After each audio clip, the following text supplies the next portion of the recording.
नमस्कार मित्रों, कैसे हैं आप सभी। आशा करती हूँ ठीक होंगे। सक्सेस विद अंजलि कुशवाहा में आपका बहुत बहुत स्वागत है। आज की वीडियो में हम भारत की प्रमुख फसलों के बारे में चर्चा करेंगे कि भारत के प्रमुख राज्यों में कौन सी फसलों का उत्पादन सबसे ज़्यादा होता है। तो किस राज्य में किस फसल का उत्पादन सबसे ज़्यादा होता है, या कौन सी फसल जो है वो किस राज्य में प्रथम स्थान पर आती है, इसके बारे में आज क्लास में हम चर्चा करेंगे। तो टॉपिक क्या रहेगा? भारत की प्रमुख फसलें। ओके, अब भारत के मैप के जरिए हम देख लेते हैं। तो सबसे पहले भारत का नक्शा बना लेते हैं।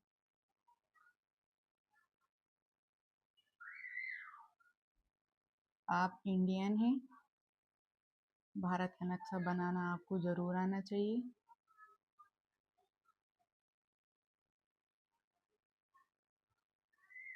क्योंकि भारत में रहने के बाद यदि आपको भारत का नक्शा बनाना नहीं आता है तो इससे दुखद बात और क्या हो सकती है।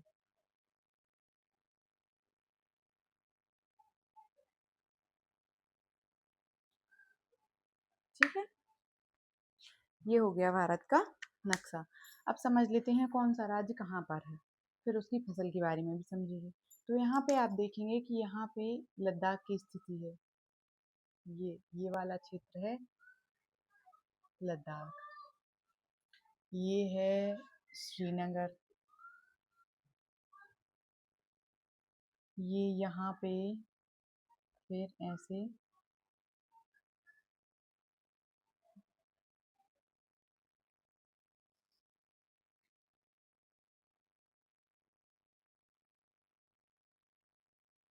ये है बिहार।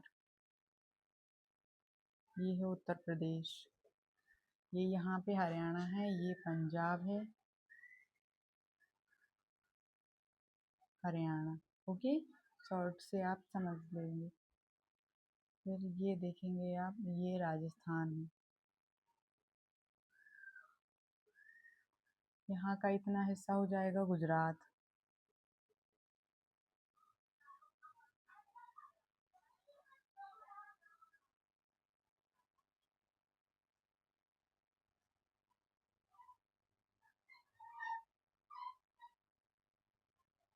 ये हो जाएगा मध्य प्रदेश। ओके, फिर ये मध्य प्रदेश के बाजू से ये पश्चिम बंगाल हो जाएगा। फिर यहाँ पे आप देखेंगे छत्तीसगढ़ है।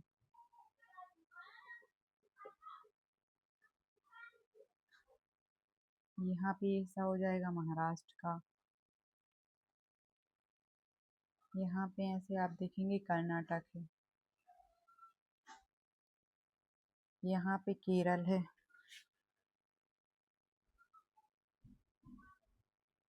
ये है। ओके, ये हो जाएगा आपका तमिलनाडु। ओके, फिर तमिलनाडु के ऊपर आप देखेंगे यहाँ पे आपका आंध्र प्रदेश हो जाएगा।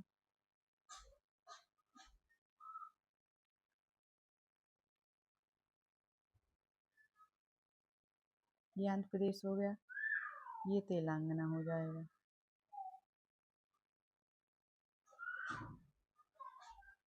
ओके, तेलंगाना के बाद देखेंगे आप, यहाँ पे आपको उड़ीसा देखने को मिलेगा।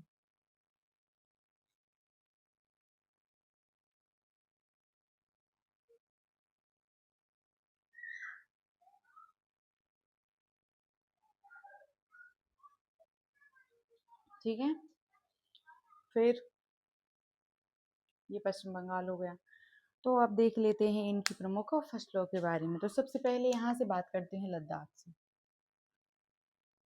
तो लद्दाख में कौन सी फसल का उत्पादन होता है?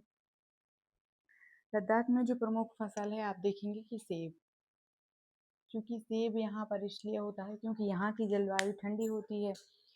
12 महीने में से आप देखेंगे कि लगभग साल भर या वर्ष भर ही यहाँ की जो जलवायु है वो ठंडी बनी रहती है। तो इस कारण से यहाँ जो सेब है उसकी फसल अच्छी होती है और उसका उत्पादन भी अच्छी तरीके से हो सकता है। तो इसलिए यहाँ पे लद्दाख में सबसे ज़्यादा जो होते हैं सेब होते हैं।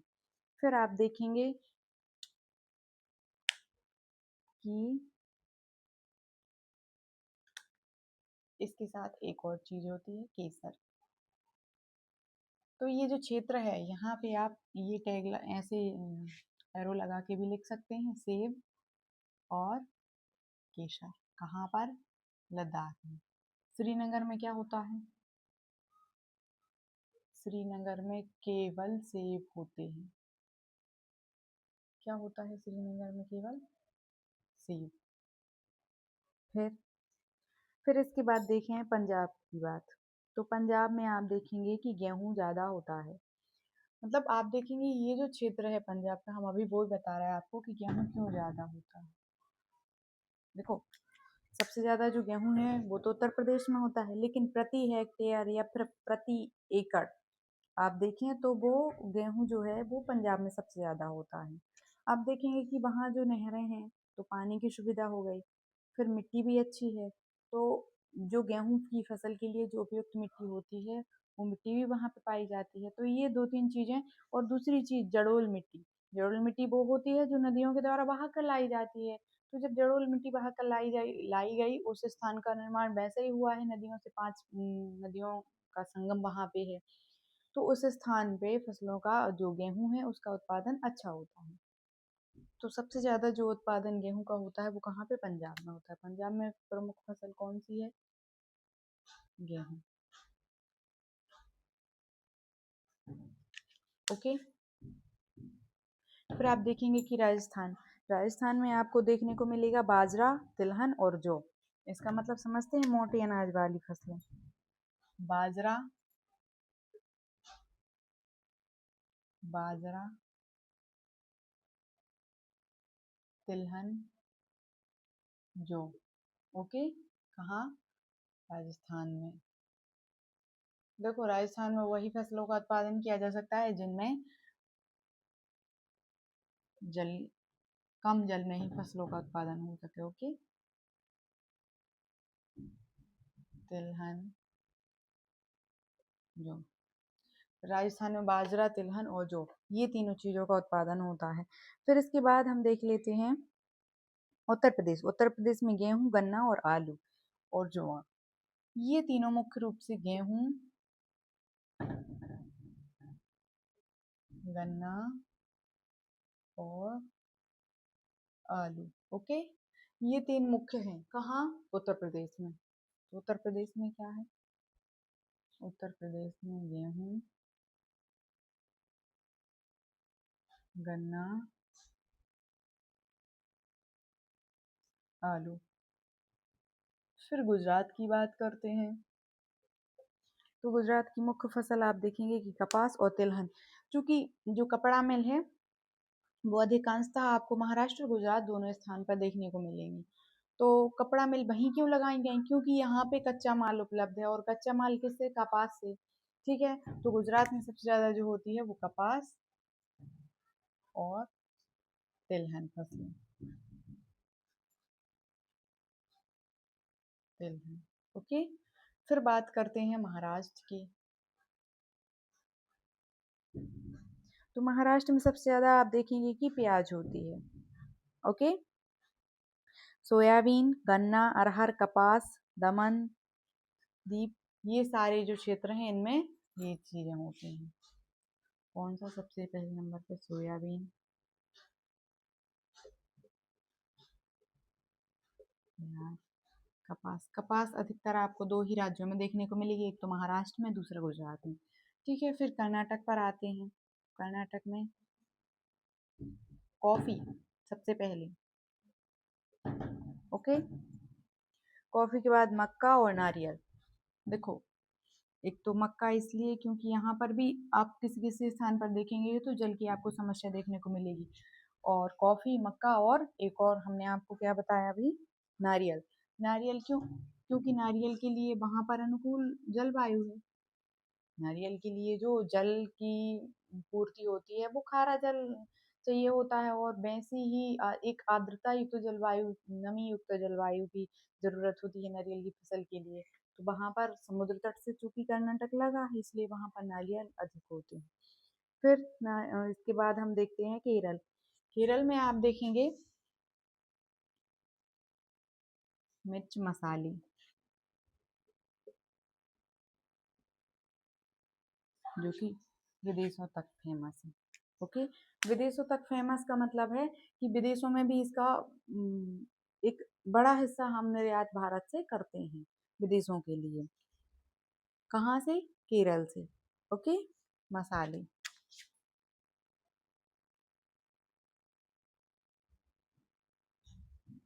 मसाले कहाँ पर होते हैं? केरल राज्य में। फिर देख लेते हैं तमिलनाडु में। तो तमिलनाडु में नारियल, रबड़ और कॉफी, ये जो दो मुख्य चीजें जो यहाँ पे कर्नाटक में हुई थी, वो यहाँ पे भी। एक तो रबड़, कॉफी और नारियल, तो ये मुख्य चीजें यहाँ पे इनका उत्पादन किया जाता है। फिर अब बात कर लेते हैं आंध्र प्रदेश की। तो आंध्र प्रदेश में क्या क्या आपको देखने को मिलेगा? तंबाकू, चावल, कपास, मक्का, ये सारी फसलें। ये तो सारा कॉमन है, लेकिन इसमें एक अलग से है आंध्र प्रदेश में, तंबाकू, मक्का। ओके, आंध्र प्रदेश में तंबाकू और मक्का आपको देखने को मिलेगा। उड़ीसा की बात करते हैं तो उड़ीसा में क्या होता है? चावल, सबसे ज्यादा चावल यहाँ पर, चावल की फसल जो है यहाँ पर सबसे ज्यादा होती है, चावल का उत्पादन किया जाता है। छत्तीसगढ़ में भी मुख्य रूप से चावल का ही उत्पादन किया जाता है। उड़ीसा में चावल, और आंध्र प्रदेश में तंबाकू, ये सारे इनका उत्पादन यहाँ पे किया जाता है। अब देख लेते हैं मध्य प्रदेश। तो मध्य प्रदेश में आप देखेंगे कि तिलहन फसलें होती हैं, दालें होती हैं और सोयाबीन। यहाँ की जो मुख्य फसल है वो सोयाबीन है। तो सबसे पहले नंबर पे कौन सी है? सोयाबीन, फिर तिलहन फसलें। अब देखें आप बिहार। बिहार में भी मुख्य रूप से आपको चावल देखने को मिलेंगे, जूट और चावल, जूट, चावल। अब बात करते हैं पश्चिम बंगाल की। पश्चिम बंगाल में भी जूट और चावल, ये दोनों मुख्य फसलें हैं यहाँ की। वहाँ की? पश्चिम बंगाल की। ओके, फिर पश्चिम बंगाल के बाद देख लेते हैं यहाँ का जो इतना हिस्सा है, ये है झारखंड। ये झारखंड क्षेत्र है। फिर यहाँ पे आप देखें, यहाँ पर हिमाचल प्रदेश है। फिर हिमाचल प्रदेश के नीचे उत्तराखंड है।